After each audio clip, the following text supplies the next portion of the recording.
Uptown Swing level 3, jamming. Jamming. Jam. Oh, jam. You're so right.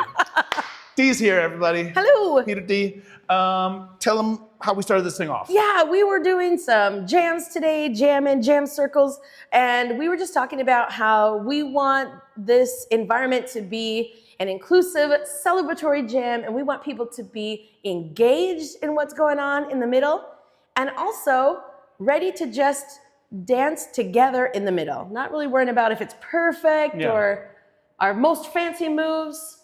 Just trying to have a vibe over like perfect quality right away. And if you're a little worried about like, am I good enough to be in the jam? Is it rude to get in the jam? Like actually we're saying maybe it's a touch rude to not be willing to get in the jam. We want more participation than spectation. So lean in. Y'all did a great job with that. And we just tried some jams. We made up some stuff for simple stuff for 4/8s or for 8/8s, and you guys threw it out there. It was great stuff. And I thought it was great the way you guys came up with all that. The homework is go check out Day at the Races. You can see some amazing jams. If you look at our Uptown Swing website on the Lindy Hop page, you will see a little right up on all the old clips. You can see that old clip there. Otherwise, I'm sure you can find it on YouTube. But check it out. See what the dancing was like back in the day. The vibe is strong. The vibe. Thanks for coming. That's it. Yeah. Bye.